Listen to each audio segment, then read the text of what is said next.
నమస్కారం.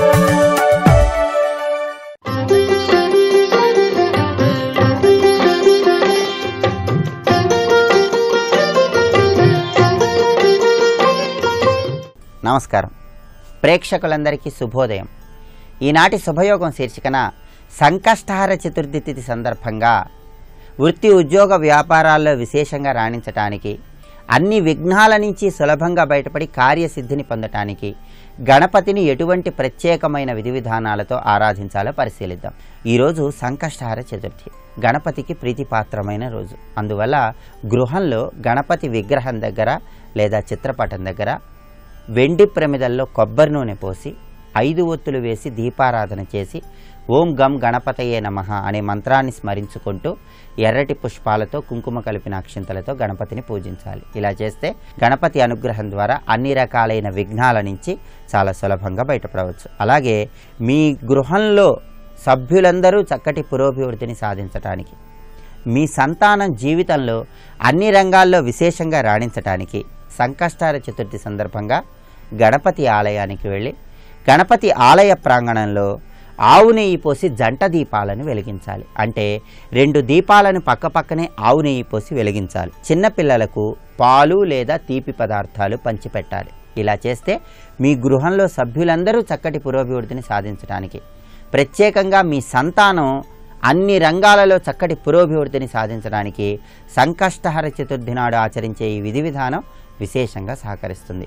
గణపతి ఆలయంలో జంట దీపాలు వెలిగించండి. ఆలయ ప్రాంగణంలో చిన్నపిల్లలకు పాలు లేదా తీపి పదార్థాలు పంచిపెట్టండి. అలాగే విద్యార్థులు పోటీ పరీక్షలలో అఖండ స్థాయిలో విజయాలను పొందటానికి ఈరోజు గణపతి విగ్రహం మీద పసుపు కలిపినటువంటి నీటితో అభిషేకాన్ని నిర్వహించండి. పసుపు నీళ్లలో కలిపి ఆ నీటితో గణపతి విగ్రహానికి అభిషేకం చేస్తూ ఓం సుముఖాయ నమః అనేటటువంటి మంత్రాన్ని విద్యార్థులందరూ స్మరించుకోండి. ఓం సుముఖాయ నమః అని స్మరిస్తూ పసుపు కలిపిన నీళ్లతో గణపతి విగ్రహానికి అభిషేకం చేస్తూ స్వామివారి విగ్రహం దగ్గర నేతి దీపం వెలిగించి ఎర్రగన్నేరు పూలు మీకు లభించినట్లయితే విద్యార్థులకు కనీసం ఒక్క ఎర్రగన్నేరు పుష్పాన్నైనా సరే గణపతి విగ్రహం దగ్గర ఉంచండి. ఇలా చేస్తే పోటీ పరీక్షలలో విశేషమైన రీతిలో రాణించడానికి సంకష్టహార చతుర్థి నాడు ఆచరించే ఈ విధి విధానం ఎంతగానో సహకరిస్తుంది. అలాగే దాంపత్య జీవితంలో విభేదాభిప్రాయాలు ఎక్కువగా వస్తున్న వాళ్ళు ఎవరైనా సరే ఆ విభేదాభిప్రాయాల నుంచి సులభంగా బయటపడటానికి సంకష్టహార చతుర్థి సందర్భంగా గణపతి ఆలయ ప్రాంగణంలో కొబ్బరి నూనె పోసి దీపాన్ని వెలిగించండి. కొబ్బరి నూనె దీపం ఆలయ ప్రాంగణంలో పెడితే దాంపత్యంలో అనుకూలత కలుగుతుంది. అలాగే గోచార పరంగా శని అనుకూలతను సిద్ధింపజేసుకోవటానికి గణపతి ఆలయ ప్రాంగణంలో 8 ఒత్తులు వేసి కొబ్బరి నూనె దీపం పెట్టి స్వామివారికి 8 కొబ్బరికాయలు కొట్టండి. ఇలా చేస్తే గణపతి అనుగ్రహం ద్వారా గోచార శని అనుకూలతను పొందటానికి కూడా సంకష్టహార చతుర్థి విశేషంగా సహకరిస్తుంది. అలాగే ఈరోజు తలపెట్టిన పనులన్నీ దిగ్విజయంగా పూర్తి కావటానికి, విఘ్నాలని తొలగింపజేసుకోవటానికి గణపతికి బెల్లం కలిపినటువంటి అన్నాన్ని నివేదించండి. స్వామికి నివేదించిన ఆ బెల్లం కలిపిన అన్నాన్ని గోమాతకు కొద్దిగా ఆహారంగా తినిపించండి. ఇలా చేస్తే తలపెట్టిన పనులన్నీ దిగ్విజయంగా పూర్తి చేసుకోవచ్చు. అలాగే గణపతిని ఎర్రటి పుష్పాలతో పూజించి రాగులు కలిపిన అన్నాన్ని ఆలయంలో గణపతికి నివేదించి ఆలయ ప్రాంగణంలో భక్తులకు దాన్ని ప్రసాదంగా పంచిపెట్టండి. ఇలా చేస్తే రుణబాధల తీవ్రతను తగ్గింపజేసుకొని విశేషమైనటువంటి శుభ ఫలితాలను సిద్ధింపజేసుకోవచ్చు. ఈరోజు ప్రత్యేకంగా ఓం గం గణపతయే నమః అనే మంత్రాన్ని స్మరించుకుంటూ స్వామివారి ఆలయ ప్రాంగణంలో ప్రదక్షిణలు నిర్వహించడం ద్వారా, ఈ విధి విధానాలన్నీ పాటించడం ద్వారా అన్ని రకాలైన విఘ్నాలను తొలగింపజేసుకొని గణపతి విశేషమైన కరుణా కటాక్ష వీక్షణాలకు సులభంగా పాత్రలు కావచ్చు. రేపటి శుభయోగం శీర్షికన దశరథ కృత శని స్తోత్రాన్ని ఏ విధంగా పారాయణ చేయాలో, తద్వారా ఎలాంటి ప్రయోజనాలు సిద్ధింపజేసుకోవచ్చో పరిశీలిద్దాం. నమస్కారం.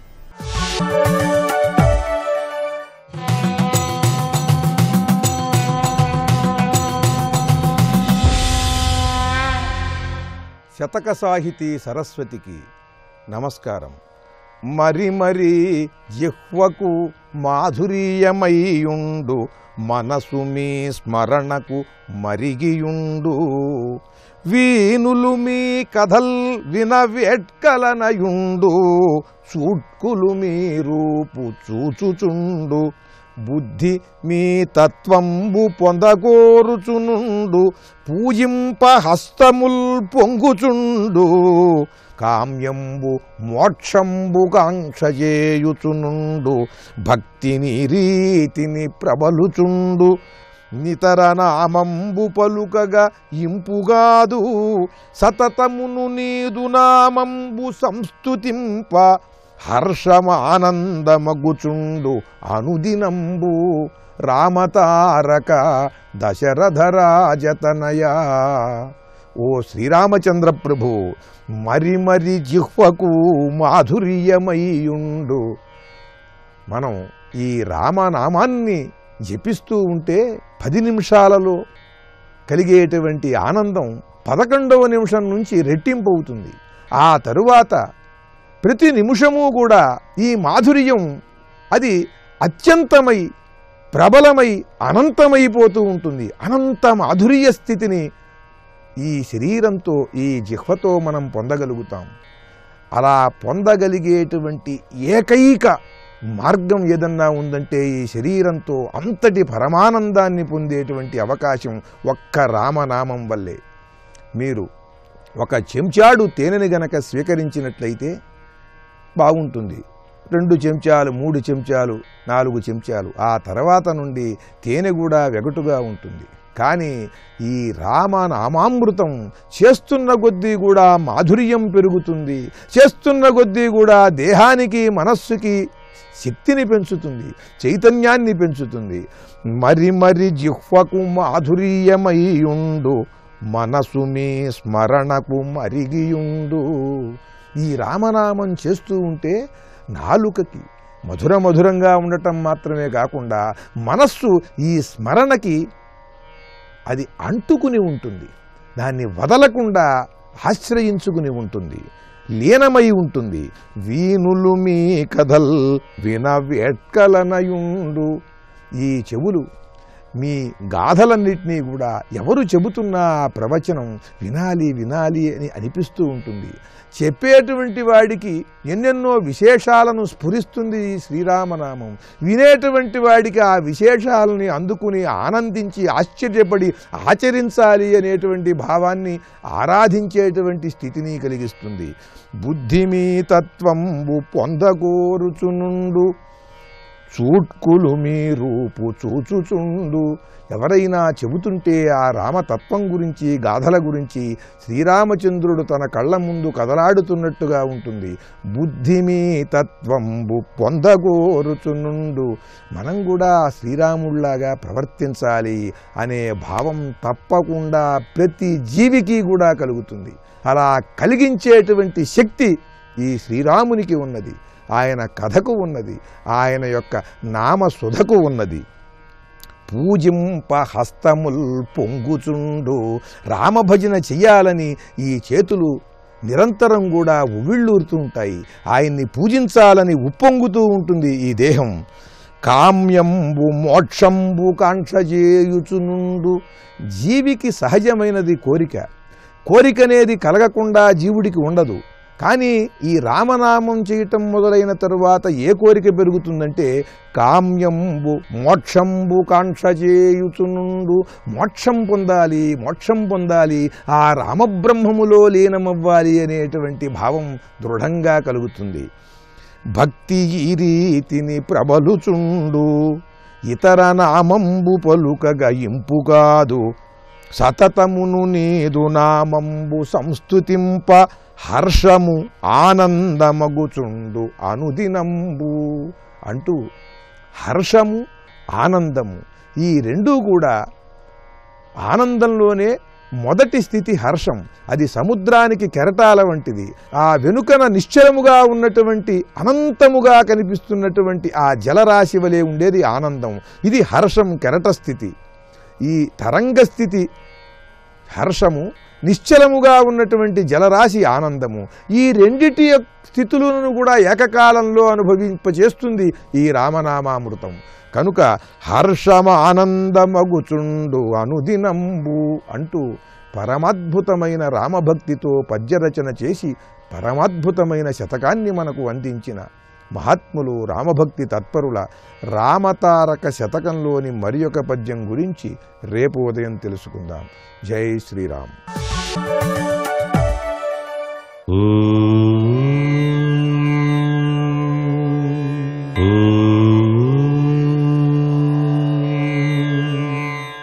ఓం నమో నారాయణాయ. ఓం నమః శివాయ. శ్రీమాత్రే నమః. మనం నిత్యం కూడాను మనసును నిశ్చలంగా ఉంచుకోవటానికి పూజ అనేటువంటిది ఆచరిస్తూ ఉంటాం. ఈ పూజ ఆచరించేటప్పుడు కూడా కొన్ని నియమాలు పాటించాల్సి ఉంటుంది. సహసిద్ధంగా మన మనస్సు పరిభ్రమించకుండా చూసుకోవటం ముఖ్యమైనటువంటి విధి విధానం. అంతేకాకుండా పూజ చేసుకునేటప్పుడు త్రికరణ శుద్ధి అనేటువంటిది చాలా అవసరం. మన మనస్సు, శరీరం, భావాలు ఈ మూడు కూడా ఏకమై ఉండాలి. ఇక మనం పూజ చేసుకునే సమయంలో ఇంట్లో వాళ్ళు కూడాను మనకు పూజకు సహకరించే విధి విధానం అలవర్చుకోవాలి. మనం పూజా మందిరంలో కూర్చొని పూజలో నిమగ్నమైనప్పుడు బయట గందరగోళమైనటువంటి భావనాపూరితమైనటువంటి ప్రభావాలు మన మనస్సుకు త్రికరణ శుద్ధికి భంగం కలిగింపజేస్తాయి. అందుకని ఇంట్లో వాళ్ళు కూడాను మనం పూజ చేసేటప్పుడు సహకరించాలి. పూజలో ఉన్నారు, ఎక్కువగా నిశ్శబ్దాన్ని పాటించాలి అనేటువంటి తత్వచింతన అలవర్చుకోవటం సర్వే సర్వత్రా కూడాను ఇంటిల్లిపాదికి కూడా శుభదాయకం. పూజా మందిరం పరిశుభ్రంగా ఉంచుకోవాలి. ఆ పూజా మందిరంలో ఒక విధమైనటువంటి దైవీ శక్తి తాండవిస్తూ ఉంటుంది. కాబట్టి ఇతరులు పూజా మందిరంలోకి ప్రవేశం నిషిద్ధము అనేటువంటి విషయాన్ని కూడాను చాలా చక్కగా పాటించాలి. చక్కటి దైవ భక్తి భావన స్ఫూర్తి కలిగినటువంటి ప్రభావాలు మనసుకు ఆహ్లాదాన్ని, ఆనందాన్ని, మానసిక శాంతిని కలిగింపచేస్తాయి. కాబట్టే సనాతన భారతీయ సంస్కృతి సంప్రదాయంలో ప్రతి ఒక్కరికి కూడాను పూజ అనేటువంటిది మానసిక శాంతిని ప్రసాదించే అమృత తుల్యమైనటువంటి ప్రభావాన్ని ప్రసాదిస్తోంది. ఇక్కడ మనం సాధ్యమైనంత వరకు పూజా మందిరంలో త్రికరణ శుద్ధి కలిగి మనస్సును లగ్నం చేసి దైవాన్ని మనకు నచ్చిన రీతిలో ధ్యానం చేసుకోవాలి. అలా గనక అర్చన చేసినట్లయితే మనసు ప్రశాంతంగా ఉండటమే కాకుండా ఆ రోజంతా కూడాను ఉల్లాసవంతంగా గడపడానికి ఆస్కారం ఉంటుంది. సుమా, సర్వే జనా సుఖినో భవంతు.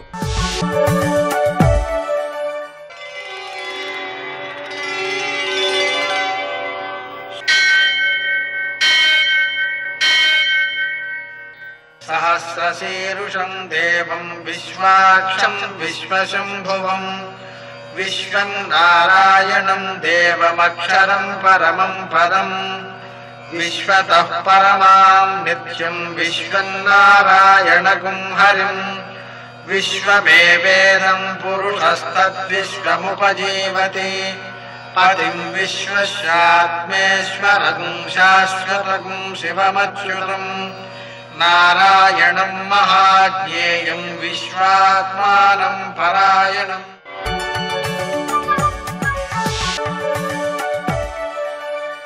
సూర్యశౌర్యమథేందురింద్రపదవీ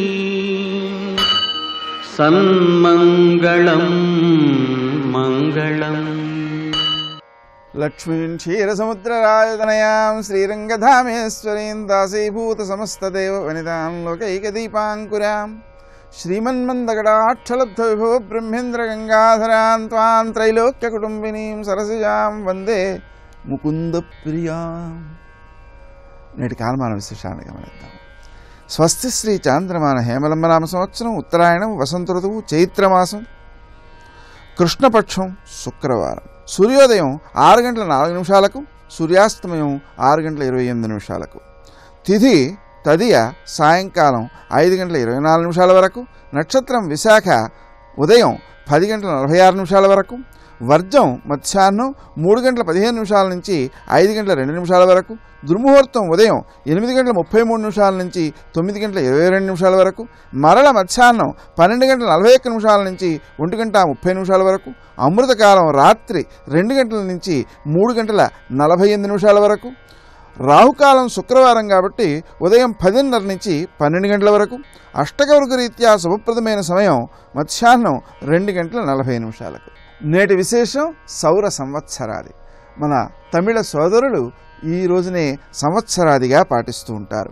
మేష సంక్రమణ పుణ్యకాలం ఈరోజు ఉదయం నుంచి ప్రారంభమవుతుంది. నిన్న రోజు రాత్రి 2 గంటలకి సంక్రాంతి జరిగినప్పటికీ సూర్యోదయం నుంచే పుణ్యకాలం ఆరంభమవుతుంది. అలా మేష సంక్రమణ ప్రయుక్తమైన విషువత్ పుణ్యకాలము సూర్యోదయం నుంచి ఉదయం 10 గంటల వరకు ఉంటుంది. ఆ సమయంలో ఆ సంవత్సరాది ప్రయుక్తమైనటువంటి కార్యక్రమాలు, అలాగే మేష సంక్రమణ ప్రయుక్తమైనటువంటి దాన ధర్మాధికము, పితృదేవతారాధన మొదలైనటువంటి కార్యక్రమాలు సక్రమంగా ఆచరించాలి. అలాగే సాయంకాలపు వేళ ప్రదోషం ఉంది, అలాగే సంకష్టహర చతుర్థి కూడా ఉంది. ఆ కారణంగా సూర్యాస్తమయం నుంచి 1:12 నిమిషాల్లో శంకరుని ఆరాధించుకోవడం, తరువాత గణపతిని ఆరాధించుకోవడం, 21 అరగుంజీలు తీయడం, అలాగే 21 దూర్వాయుగములతో పూజ చేయడం, 21 పుష్పాలతో 21 పత్రాలతో పూజ చేయడం, 21 చిమ్మిలి ఉండలు నివేదన చేయడం, 21 చిమ్మిలి ఉండలు దానం చేయడం, ఈ రకమైనటువంటి కార్యక్రమాలతో చేసి రాత్రి 9 గంటల 10 నిమిషాలకి చంద్రుని యొక్క ఉదయం అయిన తర్వాత చంద్రుణ్ణి ఆరాధించుకోవడం. ఈ కార్యక్రమాల ద్వారా మనం ఏం చేయవచ్చు అంటే నీలాపనిందలను తొలగించుకోవచ్చు. అలాగే ఆ గణపతి యొక్క అనుగ్రహంతో సకల కార్యాలలోనూ విఘ్నాలను జయించవచ్చు, కృషిశీలతను పెంపొందించుకోవచ్చు, సకల ఆరోగ్యాలను సమకూర్చుకోవచ్చు, కష్టాలను అధిగమించవచ్చు. నేటి ఆణిముత్యాలు.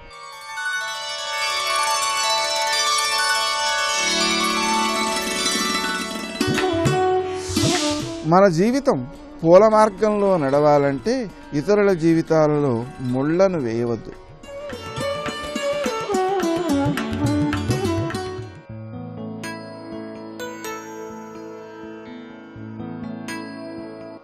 మన చుట్టూ ఉన్నవారిని ప్రేమించడం ద్వారా మన జీవితాన్ని శాంతిమయం చేసుకోవాలి.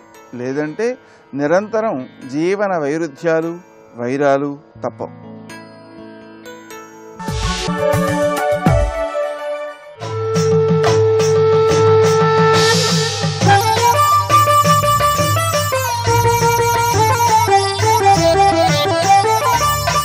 భూలోకాః సర్వభూతేషు శివావస్తు సదామతి.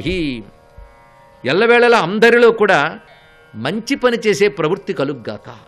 ఇది ఆయన ప్రకటిస్తున్నాడు, దానికి అనుగుణంగా జీవిస్తున్నాడు. అంతేకాదు, ఒక తల్లిదండ్రులు ఎల్లవేళలా తమ పుత్రుల హితాన్ని ఎలా కోరుకుంటారో మానవులు సర్వజీవహితాన్ని అలా కోరుకోవాలి. ఇది చెప్పాడు ఇక్కడ. ఇదే మాటను భాగవతంలో ప్రహ్లాదుని వర్ణిస్తూ తల్లిదండ్రుల భంగి ధర్మవత్సలతను దీనులుగావ చింతించువాడు అని. మనం ఏదో ప్రహ్లాదుని వర్ణించారనుకుంటాం, కానీ క్యారెక్టర్ ఎస్టాబ్లిష్మెంట్ అక్కడ చేస్తున్నాడని ఆలోచించు. వాటికి జాగ్రత్తగా అర్థాలు చేసుకుంటే పర్సనాలిటీ డెవలప్మెంట్ అంటే ఇదేనండి ఇక్కడ. కానీ జాగ్రత్తగా చిన్నప్పటి నుంచి పురాణాలు వినిపిస్తే ఖర్చు కాకుండా పర్సనాలిటీ డెవలప్మెంట్ వస్తుంది. తెలుసుకోండి, ఇక్కడ అంత విశేషంగా చెప్తున్నాడు. ఇంకేం కావాలి వ్యక్తిత్వ వికాసానికి ఇక్కడ? అది పురాణముల ప్రయోజనములను పెట్టుకున్నాం కనుక ఇది ఇక్కడ. కనుక బయట కథ కాదయ్యా, అంతరార్థమంతా మనకి ప్రయోజనం. మానవుడి సర్వతోముఖ ప్రయోజనమే పురాణముల ప్రయోజనం. సర్వతోముఖ అంటే ఈ జీవితంలో ఆరోగ్యంగా ఆనందంగా ఉండడం, కుటుంబంలో క్షేమంగా ఉండడం, సమాజంతో హాయిగా ఉండడం, దేశంలో బాధ్యత గల పౌరుడుగా ఉండడం, చిట్ట చివరికి ఎప్పటికైనా వెళ్ళిపోవలసిన వాడే పరానికి ఎలా ప్రిపేర్ అయి వెళ్ళాలి, పరమార్థాన్ని ఎలా పొందాలో చెప్పడం. ఇవన్నీ చెప్తేనే ఒక సంపూర్ణమైన జ్ఞానం చెప్పినట్టు. అదృష్టవశాత్తు ఇవన్నీ చెప్తుంది పురాణం. ఇలాంటి మహానుభావుడు తన రాజ్యాన్ని ధర్మబద్ధంగా విస్తారపరచడమే కాకుండా తన సోదరులకు పంచాడు. ఆయన నలుగురిని పంచిపెడితే చక్కగా వాళ్ళు పాలన చేస్తున్నారు. మనం బాగా నన్ను దుర్బుద్ధులు పుట్టించే వాళ్ళు ఉంటారండి. మనకేం తోచ చూసేవాడు ఎందుకు చేసేవాడు వీళ్ళేంది చెప్తాడు. అది ప్రస్తుతం మనం చూస్తూనే ఉన్నాం. అలాంటివి లేని దుర్బుద్ధి పుట్టించారు. ఆ తమ్ముళ్ళకు పెట్టి తమ్ముళ్ళకు కూడా వరుసగా వారికంటూ విడిగా ఒక రాజ్యం ఇచ్చి మీరు జాగ్రత్తగా పాలన చేసుకోండి. మీకు హితకార్యాలు చేయడానికి ఫలానా గోత్రీకులైన పురోహితులను కూడా పెడుతున్నానని ఒక్కొక్కరి దగ్గర ఒక్కరిని పెట్టాడు ఆయన. ఒకరి పేరు శౌరి, ఒకరి పేరు సుగోత్రుడు, ఇంకోటి పేరు ఉదానసుడు, ఇంకోటి పేరు సునయనుడు. ఇలా ఒక్కొక్కరి దగ్గర పెట్టాడు ఆయన. చిత్రం ఏంటంటే వాళ్ళు క్రమంగా వాళ్ళ పక్కన చేరి వాళ్ళు దుర్బుద్ధులు పుట్టించడం మొదలుపెట్టారు. ఇప్పుడు ఆయన ఎంత కాదన్నా మిమ్మల్ని కొన్ని రాజ్యములు ఇచ్చినా ఇన్ని ఆయన అధీనంలో పెట్టుకున్నాడు. మీరు కూడా అన్నగారు కదా అని గౌరవిస్తున్నారు. నేను సూర్యవంశ మర్యాద అది. కానీ ఎప్పటికీ ఆయనే పెద్దవాడు, మీరు చిన్నవాళ్ళు ఎంత కాదన్నా. ఇప్పుడు ఆయనకి పిల్లలు పుట్టాయనుకోండి, పెద్దవాడు వాడు మళ్ళీ రాజు అవుతాడు. ఎంత కాదన్నా చక్రవర్తి ఆయనే. మీకు పిల్లలు పుడితే ఎప్పుడు మీరు సెకండ్ గ్రేడే, వాళ్ళు ఎప్పుడు అధిక స్థానాలు ఉంటారు. కాబట్టి మీరే మొత్తం చేజిక్చున్నట్టు చేసుకోకూడదు అని ఒక పురోహితుడు తన దగ్గరున్న రాజుకు నూరు పోశాడు. ఏం చేయాలి, ఆయన చూస్తే మంచిగానే ఉన్నాడే అని అలా కనిపిస్తోంది, కానీ మీరు తరతరాలు ఇంతే సుమా అని చెప్పారు. ఇక్కడ అందులో ఉన్న ధర్మంలో ఉన్న మాధుర్యం తెలియక ఇవే ఇలాంటివి వచ్చి చెప్తున్నారు. ఎప్పుడు ఆయన మాట వింటూ ఉండాలి, తిరగబడు, ఇలాంటివన్నీ ఇక్కడ. దాంతో ప్రశాంతంగా వెళ్ళిపోతున్న కుటుంబాల్లో అల్లకల్లోలం చూస్తూ ఉంటాయి ఇక్కడ. దానితో వాళ్ళల్లో ఒక ఎలాగైనా దెబ్బతీయాలని చూశారు. పైగా పరాక్రమంతో దెబ్బతీయడానికి లేదు, ఆయన పరాక్రమవంతుడే. రెండు యుద్ధం చేసుకోవడానికి కారణం ఏం కనిపించట్లేదు. మరేం చేయాలంటే మాకు మంత్రం తత్వం తెలుసు కనుక మనము కలిసి ఒక యజ్ఞం చేద్దాం, నలుగురు అన్నదమ్ములు కలుద్దాం, ముందు వాడిని తీసేస్తే తర్వాత మనం ఎలా కొట్టుకోవాలో ఆలోచించవచ్చు అని చేసి ఆ అగ్నిహోత్రులోంచి కుర్చ్యా అని ఒక శక్తిని సృష్టించారు. కుర్చ్యాను, ఈ కుర్చీలు మంత్రశక్తులతో సృష్టించవచ్చు. అది ఇక్కడ ఆ కుర్చీని సృష్టించి ఈ కనిత్రుడి వీధికి పంపించారు. ఇక్కడ పాప ఆయన అమాయకంగా ఉన్నాడు, తన పని తాను చూసుకుంటున్నాడు, ధర్మరక్షణ చేస్తున్నాడు.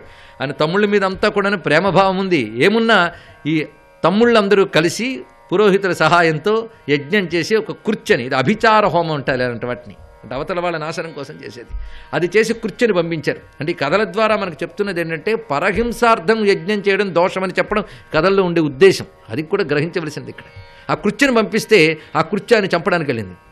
కానీ ఆయన ఎప్పుడు సాత్వికుడై ధర్మబద్ధంగా ఉండడంతో అక్కడ దాకా వెళ్ళిన కుర్చీ అతను ఏమీ చేయలేక వెనక్కి వచ్చింది. ఈ చెప్పడంలో ధర్మబద్ధుడైన వాడిని, భగవంతుడి పాదాలను పట్టుకున్న వాడిని చెడగొట్టాలనుకున్న వాళ్ళు చెడిపోతారే తప్ప ఆ ధర్మబద్ధుని ఏ ఒక్కరూ దెబ్బతీయలేరు. ఇదే ఏ పురాణముల ఎంత వెతికినా శ్రీపతి దాసులు చెడరెన్నడును అన్నాడు అన్నమయ్య. తెలుసుకోండి. ఆ వెళ్ళిన కుర్చీ వెనక్కి వచ్చేసారు. కుర్చీ వచ్చినట్టు కూడా ఆయనకి తెలియదు. ఇక్కడ అంటే ఎలా వస్తుందండి దుష్టశక్తి? సాధారణంగా మనం బాధించడానికి ఎవరో వచ్చి పక్కకు పోతే అమ్మయ్య డేంజర్ తప్పిందండి అంటాం. అసలు వాడిని దగ్గర రానివ్వకుండా భగవంతుడు తప్పిస్తే గుర్తించాం. అసలు ఇక్కడ చిత్రం ఏంటంటే అతడి ధర్మనిష్ట, అతడికి ఉన్నటువంటి నిర్మలమైన హృదయం. ఇంతవరకు గుణాలు చెప్పుకున్నాం కదా, ముందు కనిత్ర గుణాలే చెప్పుకున్నాం. ఆ కారణం చేత కుర్చీ అతడిని ఏమీ చెయ్యలేక తిరిగి వెళ్ళింది. అయితే ఇలాంటి కుర్చీలు మొదలైన చేసినప్పుడు ఆ కుర్చీలు ఎవరిపై ప్రయోగించారో వాళ్ళనేమీ చెయ్యలేకపోతే తిన్నగా వెళ్ళి పడుకో. ఎవడు ప్రయోగించారో వాడిని హింసించడానికి వస్తాయి. బూమరాంగ్ అంటూ ఉంటారు ఇక్కడ. వాడిని దెబ్బ కొట్టడానికి వస్తాయి. కనుక కుర్చీ తన నుంచి అనేక శక్తులను ఉత్పన్నం చేసి మొత్తంగా అక్కడ ఉన్నటువంటి ఎవరైతే యజ్ఞం చేయించారో ఆ మంత్రశాస్త్రవేత్తలందరినీ దగ్ధం చేసింది. ఇక్కడ చిత్రం. ఈ వార్త తెలిసింది ఆయనకి, కనిత్రుడికి. అయ్యో కుర్చీ దెబ్బతీసిందని కాదు, నా నిమిత్తంగా కదా ఇంత జరిగింది. కనుకనే అంత మంత్రశాస్త్రవేత్తలు, వేదవేత్తలు, బ్రహ్మవేత్తలు, వేదాంతవేత్తలు కాదు అక్కడ అర్థం. అలాంటి వాళ్ళందరూ కూడాను ఇప్పుడు కేవలం నా కారణంగా ఇంత జరిగింది గనక, రాజ్యలోభం వల్ల ఇంత జరిగింది గనక అవతలవాడు చూసి అసూయపడేటువంటి సంపద ఎందుకు చెప్పు అని చెప్పి తన పుత్రుడికి పట్టం కట్టించి తాను అన్ని విడిచిపెట్టి వైరాగ్యంతో వెళ్ళిపోయాడు మహానుభావుడు. ఈ చరిత్రలో ఉన్న ఔన్నత్యాన్ని పరిశీలించడం కోసం చెప్తున్నాను ఇక్కడ. అటువంటి ఆ మహాత్ముని యొక్క సంతాన పరంపరల్లో వచ్చిన గొప్పవారు కొంతమంది ఉన్నారు. అందులో విశేషంగా ఒక మహానుభావుడి కథలోకి వెళ్తున్నాం. ఈ మహానుభావుడి పేరు ఖనీనేత్రుడు.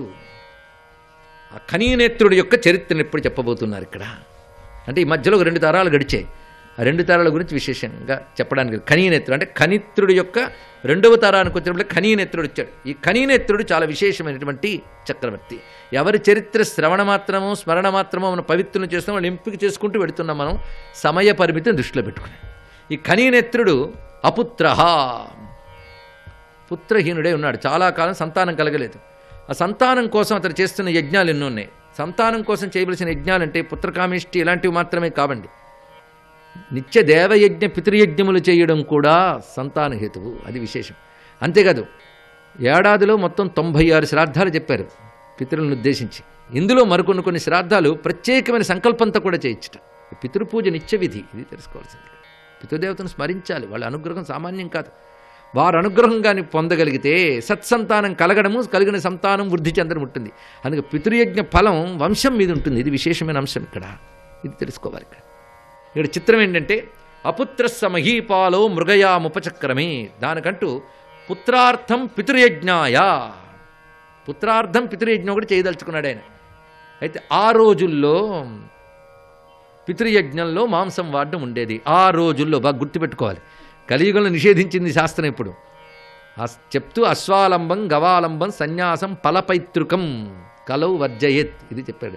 కలిలో వర్జించవలసిన వాటిలో అశ్వమేధయాగం, గోమేధయాగం, సన్యాసం, దాని తర్వాత మాంసంతో పితృకర్మ చేయడం నిషేధించేశారు కలియుగంలో. అప్పుడు ఉండేవి.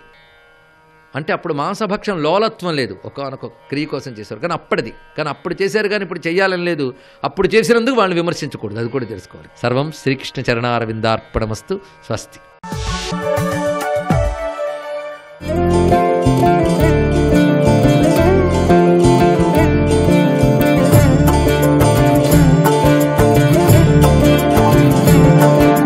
హస్తాదానో ముఖాదానో నియతో వృక్షమూలిక వానప్రస్థో గమిష్యామి హెదృష్ట్వా జనకాత్మజ. ఇక్కడే విడిచిపెట్టేస్తాను ప్రాణం, ఇంకా వెళ్ళడం అనవసరం. వానప్రస్థుగా కూర్చుంటాను, చేతిలో పడితే తింటాను, లేకపోతే లేదు. ఇందుచేత నేను వెళ్ళి అక్కడ సీతమ్మ తల్లి కనపడలేదన్న మాట చెప్తే రాముడు ప్రాణం విడిచిపెడతాడు, లక్ష్మణుడు, భరతుడు, శత్రుఘ్నుడు, కోతల రాజ్యం, సుగ్రీవుడు, వానరాజ్యం ఇన్ని భ్రష్టం అయిపోయి. ఎందుకు వచ్చింది నేను ఆ మాట చెప్పడం? ఇక్కడే ఉండిపోతానన్నారు. అంతటి మహానుభావుడికి ఎంత నిర్వేదం వచ్చిందో చూడండి. అప్పుడు దేవతల అనుగ్రహం ఉంటుంది. అప్పుడు గుర్తొచ్చింది ఏదో తెలుసా? రామాయణాన్ని తిప్పింది సంపాతి మాట. రామకార్యం మీద పెడుతున్న వాళ్ళకి మాట సాయం చేశాడు సంపాతి. దూరదృష్టి ఉంది మాకు, గ్రద్దలం, పైగా వైనతేయులం. ఇక్కడి నుంచి చూసి చెప్తున్నాను. అదిగో కాంచనలంకలో అశోక వృక్షంలో శిశుపా వృక్షం కింద ఉంది అన్నారు. కాబట్టి సంపాతి మాట ఉత్తినే పోవడానికి వీల్లేదు. సంపాతి మాట నిజమనడానికి సాక్ష్యం కాలిపోయిన రెక్కలు మళ్ళీ వచ్చాయి. కాబట్టి ఉంది సీతమ్మ, నేను వెతకాలి. కాబట్టి అసలు చచ్చిపోతానన్న మాట రావడం చాలా దారుణమైన మాట. ఎవడు బ్రతికి ఉంటాడో వాడు సమస్త భద్రం కళ్యాణ పశ్యతి, వాడు అన్ని కళ్యాణములను చూస్తాడు. చచ్చిపోతానన్న మాట అనకూడదు. మళ్ళీ ఉత్సాహం పొందుతాను, మళ్ళీ వెతుకుతానన్నారు. ఈ మాటలన్నీ మానవ జాతికి రత్నాలు. ఈ మాటలే ఎప్పుడెప్పుడు మనం శోకంలో మునిగిపోతామో అప్పుడప్పుడు జ్ఞాపకం తెచ్చుకుని ఉత్సాహం పొందడానికి కారణభూతములు. అందుకే రామాయణం నేల మీద పడి ముర్పిండంగా అంటుకుంటున్న వాడిని కూడా బంతిగా పైకి లేచేటట్టు చెయ్యగలదు. అంత గొప్ప కావ్యం రామాయణం. అంత గొప్ప మాటలు మాట్లాడతారు స్వామి హనుమ. కాబట్టి మళ్ళీ వెతికారు. వెతికి వెతికి వెతికి వెతికి ఆఖరికి ఎలా అయితేనే ఆ శిశుపా వృక్షం మీద కూర్చుని కింద సీతమ్మ తల్లిని చూశారు. తతో మలిన సంవీతాం రక్షసీభి సమావృతాం ఉపవాసకృశాం దీనాం విశ్వసంతీం పునఃపునః. మలినమైన బట్ట కట్టుకుని భారమైనటువంటి నిట్టూర్పులతో కన్నుల వెంట కారుతున్నటువంటి బాష్పధారలతో రామచంద్రమూర్తి యొక్క ధ్యానమునందు మగ్నమై ఉన్న సీతమ్మని చూసి ఆ సీతమ్మ తల్లి యొక్క వైభవాన్ని, ఆవిడ పాతివ్రత్యాన్ని కీర్తిస్తూ అలాగే కూర్చుని ఉన్నారు. తెల్లవారిపోనే పోయింది. తెల్లవారుజామున 3-4 అయింది. రావణాసురుడు లేవని లేచాడు. బ్రహ్మముహూర్తంలో లేవడం గొప్ప, లేచి ఏది చెయ్యాలో అది చేయకపోవడం తప్పు. గబగబా వెళ్ళాడు అశోకవనంలో సీతమ్మ దగ్గరికి. మాట్లాడకూడని మాటలన్నీ అంటున్నాడు. వింటున్నారు పైనుంచి. రావణాసురుడు వెళ్ళిపోయాడు. అకస్మాత్తుగా ఒక సంఘటన ఏర్పడింది. అది స్వామి హనుమ కూడా ఊహించలేదు. ఆ తల్లింది, ఆ చుట్టూ రాక్షస స్త్రీలు పరివేష్టించి ఉన్నారు. వాళ్ళని భయపెట్టి వెళ్ళాడు. మీ మాటల వలన సీత నా పాన్పు చేరేటట్టు చెయ్యండి అన్నాడు. వాళ్ళు భయపెట్టి రావణుడు అంతవాడు ఇంతవాడు, నువ్వు ఆయన పాన్పు చేరకపోతే నిన్ను ఉదయ పలహారంలో భక్షిస్తాడన్నారు. ఆవిడ బ్రతికుండగానే ఆవిడ శరీరాన్ని వాటాలు వేసుకున్నారు. ఇన్ని చేసినా నా తల్లి ఒక్కటే మాట అంది, దీనోవా రాజ్యహీనోవా యోమే భర్త సమే గురు తం నిత్యం అనురక్తస్మి యథారూపాం సువర్చల అంటుంది. ఒకనాడు రాజ్యాధికారం ఉన్నవాడని నాకు భర్త అని ఊరుకోవడం కాదు, ఆయన దీనుడైన రాజ్యహీనుడైన నా భర్త రామచంద్రమూర్తి. ఎప్పుడు సూర్యుణ్ణి ఆయన భార్య అయినటువంటి ఆ సువర్చల, అలాగే వశిష్ఠుని భార్య, మహాపురుషులైనటువంటి భార్యలందరూ మహాపురుషుల్ని ఎలా అనుగమించి మహాపతివ్రతలై నిలబడ్డారో అలా నా భర్త పాదసేవ చేసేదాన్నే కానీ ఇవాళ రాజ్యభ్రష్టుడు దీనుడై ఉన్నాడని భర్తని విడిచిపెట్టి వేరొక పురుషుడి పాన్పు చేరేటటువంటి దుర్మార్గురాలైన దానని కాను. నా కాలి గోటితో కూడా ముట్టుకోను. నస్పృశేయం నిశాచర చరణేనాపి సవ్యేశ, ఆఖరికి నా కాలి గోటితో కూడా నిన్ను ముట్టుకోనంది అమ్మవారు. వింటున్నారు మహానుభావుడు. అంతా అయిపోయిన తర్వాత అకస్మాత్తుగా ఆవిడికి బాధ కలిగి నే చచ్చిపోతానంటోంది. మళ్ళీ ఆవిడ బ్రతుకు మీద ఆశ కల్పించిన వారెవరో తెలుసా? త్రిజట లేచి త్రిజట తన స్వప్నం చెప్పింది. నాకిప్పుడే కలొచ్చింది. ఆ కలలో నేను చూశాను, హంసాం యుక్త సహస్రేణ స్వయమాస్తాయ రాఘవ, 1000 హంసలు మోసినటువంటి పల్లకీలో రామచంద్రమూర్తి రావడం నేను చూశాను. రావణ కుంభకర్ణాది రాక్షసులందరూ నిహతులైపోవడం చూశాను. ఎర్రటి గుడ్డలు కట్టుకుని నూనె తాగుతూ దక్షిణ దిక్కుగా పోవడం చూశాను. ఎక్కడ నుండో ఒక మహావానరం వచ్చి లంకాపట్టణాన్ని కాల్చేయడం చూశాను. ఒక్క విభీషణుడు మాత్రం శ్వేతఛత్రం కింద తెల్లటి బట్టలు కట్టుకుని 4 మంత్రులు సేవిస్తూ ఉండగా ఆకాశంలో నిలబడి ఉండడం చూశాను. ఈ తల్లి ఎవరనుకుంటున్నారు? సాక్షాత్తు శ్రీ మహాలక్ష్మి. ఎన్ని తప్పులు చేసినా నోటితో కూడా అడగక్కర్లేదు. ఇప్పటికైనా నేల మీద పడండి, ఆ తల్లి అనుగ్రహిస్తుంది. ప్రణిపాత ప్రసన్నాహి మైథిలీ జనకాత్మజ అలమేషా పరిత్రాతుం రక్షస్సో మహతో భయాత్. ఒక్కసారి నేల మీద పడిపోండి. ఆ త్రిజట స్వప్నాన్ని విని తల్లి ఊరడిల్లింది. కానీ అంతలోనే శోకానికి గురైంది. నా ప్రాణం వదిలిపెట్టేస్తాను. శ్రీరామాయణంలో అత్యంత కీలకమైనటువంటి ఘట్టములలో అదొకటి. ఎందుకని? హనుమ పైనే ఉన్నారు చెట్టు మీద, క్రింద సీతమ్మ ఉంది. ఆయన ఊహించలేదు. ఇంకా మాట్లాడడానికి ఏదో సందర్భం కోసం ఆయన ఎదురు చూస్తున్నారు. తల్లి పాతివ్రత్యాన్ని ప్రశంసించి ముగ్ధుడైపోయి ఉన్నారు. అకస్మాత్తుగా ఆ తల్లి సీతాధవేణ్యుద్గ్రహణం గృహీత్వా ఉద్బధ్య వేణ్యుద్గ్రహణేన శీఘ్ర అహంగమిష్యామి యమస్య మూలం ఉపస్థితా సా మృదు సర్వగాత్రి. నే చచ్చిపోతాను, ఇక్కడ చచ్చిపోవడానికి విషం కత్తి ఇచ్చేవాడు కూడా లేడు, నే బతుకుదాం అనుకున్నట్టు బతకనిచ్చేవాడు లేడు. అది రాక్షసత్వం అంటే.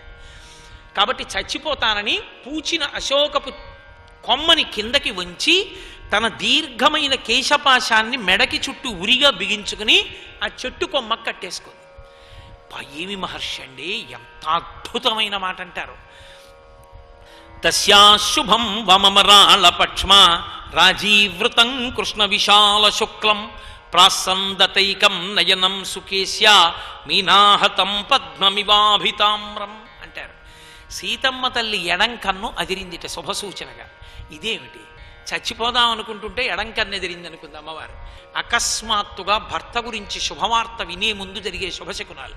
తస్యాశుభం వమమరాళ పక్ష్మ రాజీవృతం కృష్ణ విశాల శుక్లం ప్రాసందతైకం నయనం సుకేశ్య మీనాహతం పద్మమివాభితామ్రం అన్నారు.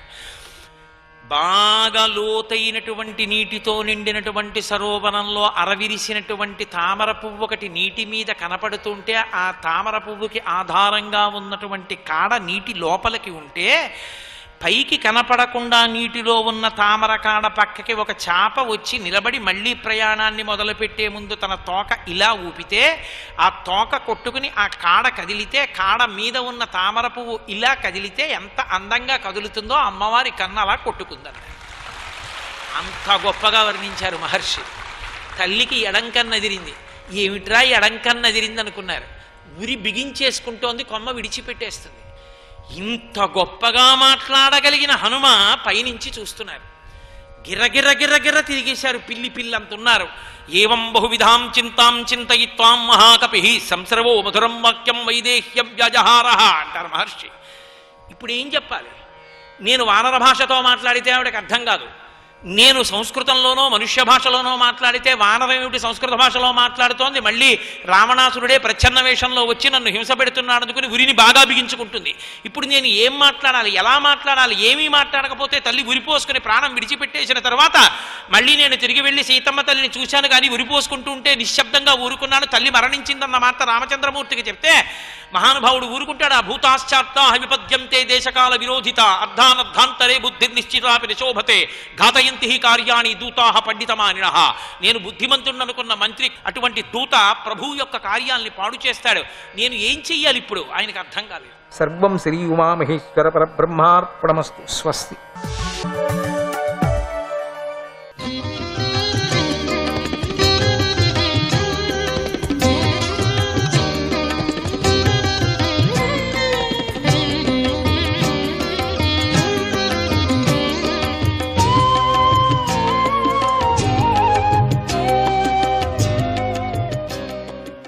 గోవిందాయ నమః. 5వ అధ్యాయము. ఈ అధ్యాయంలో సముద్ర మథనము, విరాట్ పురుషుడి స్తుతి అనేటువంటి విషయాలు చెప్పబడ్డాయి. శ్రీ శుకమహర్షి ఇలా చెప్పసాగాడు. ఓ పరీక్షిత్ మహారాజా, గజేంద్ర మోక్షము శ్రీహరి యొక్క పవిత్రమైన లీల. అది పాపాలను పోగొడుతుంది. దీన్ని నీకు చెప్పాను. ఇప్పుడు రైవత మన్వంతరం గురించి చెబుతాను విను. తామసుని సోదరుడు రైవతుడు. అతడే కీర్తిమంతుడైన 5వ మనువు. ఆయనకు అర్జునుడు, బలి, వింధ్యుడు, మహావీర్యుడు అనేవారు పుత్రులు. వారిలో అర్జునుడు పెద్దవాడు. రైవత మన్వంతరంలో విభువు ఇంద్రుడిగా ఉన్నాడు. భూతరయులు, సుమేధసులు మొదలైన వారు దేవతాగణాలుగా ఉన్నారు. హిరణ్యరోముడు, వేద శిరసుడు, ఊర్ధ్వబాహువు, వేదశ్రీ మొదలైన వారు సప్తఋషులుగా ఉన్నారు. ఆ సప్తఋషుల్లోని వాడు శుభ్రుడు. ఆయన భార్య వికుంఠ. వారిద్దరికీ భగవంతుడైన శ్రీహరి తన అంశంతో వైకుంఠుడనేటువంటి పేరుతో వైకుంఠులనే దేవతలతో కలిసి జన్మించాడు. ఈ వైకుంఠుడు లక్ష్మీదేవి ప్రార్థన మేరకు ఆమెకు సంతోషం కలిగించటానికై వైకుంఠమనే లోకాన్ని సృష్టించాడు. ఆ లోకానికి సకల ప్రాణులు నమస్కరిస్తూ ఉంటాయి.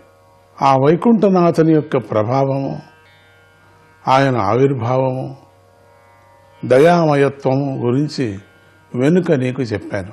ఎవడైతే భూమిలోని రేణువులను లెక్కించగలడో అతడే విష్ణు యొక్క గుణాలను వర్ణించగలవాడవుతాడు.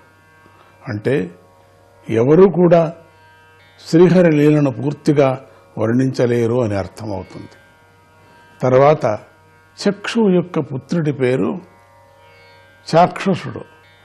అతడే 6వ మనువు. అతడికి పురుషుడు, సుద్యుమ్నుడు అనేవారు పుత్రుడు. ఆ చక్షుష మన్వంతరంలో మంతద్రోమునుడనేవాడు ఇంద్రుడిగా ఉన్నాడు. ఆప్యులు, పరావతులు మొదలైన వారు దేవత గణంగా ఉన్నారు. హవిష్మంతుడు, వీరకుడు, భృగువు అనేవారు సప్తఋషులుగా ఉన్నారు. స్వయం ప్రకాశ స్వరూపుడు, జగన్నాథుడు, భగవంతుడు అయినటువంటి శ్రీహరి ఆ మన్వంతరాల్లో వైరాజు, సంభూతి దంపతులకు తన అంశంతో అజితుడిగా జన్మించి ప్రసిద్ధికెక్కాడు. పయోధిం ఏన నిర్మథ్య సురాణాం సాధితా సుధా భ్రమమాణోంభసిధృత కూర్మరూపేణ మందరః. ఆ అజితుడే సముద్రాన్ని మతించి దేవతలకు అమృతాన్ని సంపాదించి పెట్టాడు. నీటిలో కవ్వంలాగా తిరుగుతున్న మందర పర్వతాన్ని ఆయన తాబేలు రూపాన్ని ధరించి నిలబెట్టాడు అన్నాడు. ఆ మాటను పరీక్షిత్ మహారాజు పట్టుకొని, ఓ మునీంద్ర, భగవంతుడు ఎవరి కోసమై పాల సముద్రాన్ని ఏ విధంగా మదించాడు? ఆయన తాబేలు రూపాన్ని ధరించి మందర పర్వతాన్ని ఎందుకు మోశాడు? దీనికి కారణమేమిటి? దేవతలు అమృతాన్ని ఎలా పొందారు? ఆ తర్వాత ఏమి జరిగింది? భగవంతుడి యొక్క ఈ గొప్ప లీల గురించి చెప్పండి. శ్రీహరి సత్వగుణం గల భక్తులకు ప్రభువు. ఆయన మహిమను తమరు చక్కగా వర్ణించి చెబుతుండగా, ఎంతో కాలం నుండి తాపాన్ని పొందుతున్న నా చిత్తము ఏమాత్రమూ తృప్తిని పొందటం లేదు.